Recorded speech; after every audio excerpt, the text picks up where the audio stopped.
다양한 동식물이 살아 숨쉬는 경남의 대표적인 습지입니다. 창녕에 우포늪이 있죠. 이곳에서 17년째 꾸준히 생태 사진을 촬영하고 있는 작가가 있습니다. 바로 정봉채 사진 작가인데요.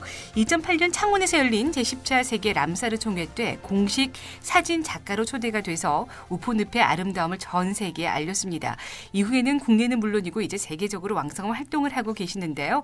949 초대석 정봉채 사진 작가와 함께 우리가 모르는 우포늪의 다양한 이야기, 또 작가의 작품 철학에 대한 이야기를 나눠보겠습니다. 어서 오십시오. 안녕하십니까? 네, 안녕하십니까? 네, 이렇게 직접 뵙게 되니 정말 반갑습니다. 반갑습니다. 네. 여전히 우포에서 생활하고 계시는지 어디에 머물고 계십니까? 네, 우포늪 가에 네. 그 노동마을이라는 곳에 제가 자리 잡고 살고 있습니다. 아, 우포늪 주변에 네. 이제 노동마을이라는 곳에 살고 네. 계십니다. 덕분에 이렇게 우포의 어떤 가치라든지 아름다움이 우리나라뿐만이 아니라 세계에 알려지게 돼서 정말 기쁘게 생각하고요. 요즘의 우포는 지금 이제 여름이 시작되고 있는데요. 어떤 얼굴을 하고 있을지 궁금하기도 하고요. 이 습지가 또 그 여름에 가장 아름답다고 하더라고요. 물안개가 자욱하게 끼니까요.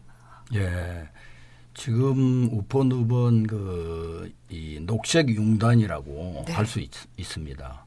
그러니까 이 늪에 거의 이 물이 보이지 않고 물 위로 이제 수면 위로 물풀들이 네. 자라서 마름이라든지 그다음에 개구리밥, 그다음에 이제 각종 그 수생 식물들 네. 이런 식물들이 이제 그 늪을 완전히 덮고 있죠. 네, 네. 예, 그래서 이 양탄자처럼 네. 이렇게 돼가 있습니다. 그래서 녹색 융단이다. 네. 이렇게 보면 되겠습니다. 야, 그 녹색 융단 위에 그 여름의 새벽녘에 하얀 물안개가 끼면 정말로 신비스러울 것 같네요. 예, 근데 이제 물안개가 이제 이 피면 주변에 보이지 않는 것들이 발생하게 되죠. 그러니까 주변의 산이라든지 네. 그다음에 주변의 건물이라든지 이런 네. 건 전혀 안 보이기 때문에 네, 네. 그러면 이제 아주 신비스러운 그런 네. 이 광경이 벌어진다고 볼 수 있어요. 야, 멋진 사진을 남기고 싶은 작가의 눈에는 그야말로 모든 것들이 작품일 것 같습니다. 그 순간만큼은요. 네, 그렇죠.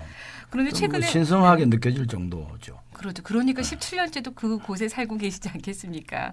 그런데 최근에 이제 가뭄이 정말 심했습니다. 그래서 뭐 창원의 주남 저수지도 낙동강 물을 끌어다가 바닥을 채웠다라는 소식이 들리던데요. 우포늪은 어땠습니까? 우포늪도 마찬가지죠.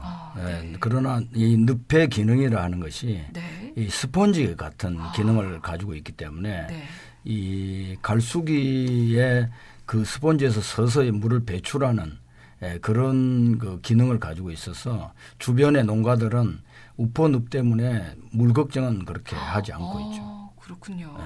정말 이렇게 자연이 주는 혜택이고 신비입니다. 네, 그래서 이제 사실은 이 늪이 굉장히 우리나라에 많이 있어야 되는데 네.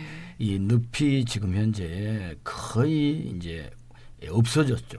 그렇습니다. 우포늪이야 이제 워낙에 유명하고 가치를 조명받으니까 그나마 지금 보존이 되고 있는데 네. 개발이란 논리로 정말 없어지고 있는 안타까운 실정이죠. 맞습니다. 네. 지금 사실은 우포늪에서 얼마 안 되는 그 용호늪이라고 하는 늪이 있는데 네. 예를 들면 이제 그 용호늪이 제일 컸습니다. 우포늪보다 더 컸는데 개발 때문에 결국은 용호늪은 없어졌죠. 네. 없어져서 지금은 이제 용호늪 자체는 그 농토가 돼가 있는 그러한 상태고 또 이제 낙동강이 지금 현재의 뭐 녹조 라떼라는 그런 이 수식어가 이거 만들어졌는데 이 녹조 라떼가 만들어진 원인도 알고 보면은 그 늪이 없기 때문에 생긴 원인이라고 볼 수 있습니다. 정말 그 늪이 하는 기능이 어마어마한 것 같습니다. 네. 그러니까 정말 그 경제 논리만 앞세워서 이런 늪을 없앨 것이 아니라 어떻게 보면 이런 자연을 잘 살리는 것이 장기적으로 봤을 때는 훨씬 더 경제적인 혜택을 볼 수 있다라는 생각도 드는데요. 네, 맞습니다. 네. 우포늪 하면 이제 정말 원시적인 자연의 아름다움, 신비로움을 그대로 간직한 곳입니다. 직접 작품 활동을 하고 계시니까요. 누구보다도 정말 우포늪에 대해서는 전문가실 것 같습니다. 우포늪에 대해서 좀 소개를 해주신다면요. 우포늪은 실제 이제 한반도에 생성할 때와 같은 뭐 1억 4천만 년 전에 만들어진 천연 늪입니다. 그리고 지금 현재 우리나라에서는 가장 큰 늪이고요. 그다음에 람사르의 그 어떤 대표적인 어떤 우리 한국의 늪이라고 볼 수 있습니다. 네. 그리고 지금은 이 천연 이 기념물로 이 보호하고 있기 때문에 네. 그 주변에 이제 다행스럽게 개발이 좀 안 되고 있는 그러한 참으로 다행입니다. 예. 누군가가 우포늪을 두고 천의 얼굴을 가진 아가씨다라고 표현을 했는데요. 어떤 점에 매료가 돼서 처음에 이게 우포늪에 빠지게 되셨나요? 예, 저는 이제 원래 사진을 지금 41년 정도 이제 네. 하고 있는데. 아니 그렇게 나이가 많으세요? 그냥 이 자연을 원래 자연 사진을 하고 있었기 때문에 네네. 언젠가는 사진을 오래 하게 되면 네. 모든 매체 예술 매체들이 다 마찬가지인데 오래 어떤 작업을 하게 되면 결국은 자기 어떤 자신의 문제 이런 것들을 이제 발견해가면서 그거를 이제 자기 어떤 작품에 적용하거든요. 네. 이제 저도 이제 자연을 좋아하니까 이제 자연이라 하는 것에 이제 저 나름대로의 특별한 어떤 체험 이런 걸 통해서 이제 내가 우포라는 곳에 가야 되겠다 이런 생각을 했었죠. 네.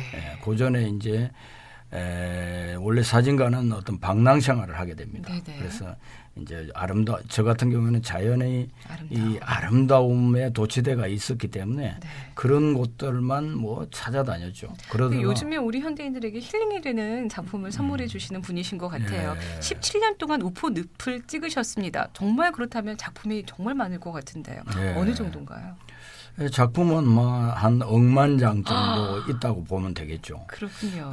그렇지만 이제 그 중에서 이제 정말로 이제 이 옥과 같은 그런 작품도 있을 수 있고 또 이제 그냥 쓰레기 같은 것도 있을 수가 있겠죠. 우리가 보기에는 근사하지만 또 작가들 눈에는 그렇게 보일 수도 있는 것 같더라고요. 사계절이 다르고 정말 우리 주변도 하루하루가 다르게 변해가는데 10년 전에 우포늪과 지금은 정말 많이 변했죠. 많이 변했죠.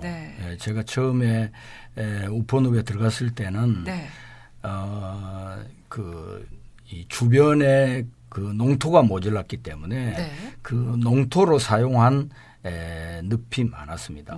양파 특히 작년은 이 양파 10회지거든요. 우리나라에 처음으로 양파를 심었던 곳이라 특히 양파밭 같은 거를 많이 이용을 하고 있었습니다. 주민들이.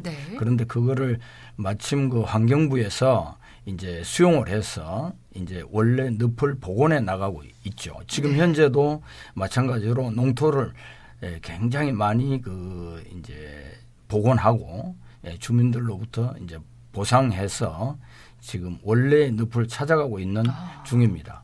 참 다행스러운 참 다행스러운 일입니다. 그런 거를 봤을 때 이제 너무 고마운데 또 한 가지는 이제 개발을 이제 좀 하고 있는 부분도 있습니다. 그래서 이제 그런 것들은 좀 안타깝습니다. 원래 늪은 그냥 가만히 놔두면 그 자연이 만들어주는 거거든요. 그래서 이제 그거를 좀 더 우리 인간적인 그 시점으로 보기 때문에 그걸 인간적인 시점에서 아름답게 보이는 조형을 만드는 거죠. 그러니까 조형적으로 아름다움을 만드는 거는 그 자연에 맞습니다. 가깝지가 않습니다. 우리 절도 가서 보면 정말 아주 오래된 고택의 절이 훨씬 더 멋지잖아요. 이런 것처럼 그 자연은 얼마나 그 몸살을 앓을까요? 자, 이 방송 듣고 계신 많은 분들께서 우리 정봉재 작가님의 작품은 어떨까, 또 언제 어디서 만날 수 있을까 궁금해하실 것 같은데요. 9월에 조금 시간이 좀 많이 기다리셔야 되겠습니다만 9월 2일부터 9월 17일까지 부산문화회관 대전시실에서 부산국제사진제가 펼쳐집니다. 이곳에 가시면 또 우리 정봉재 작가님의 아름다운 우포늪의 작품들 만나실 수 있으니까요. 많은 분들 함께 가셔서 힐링해 보시길 바라고요.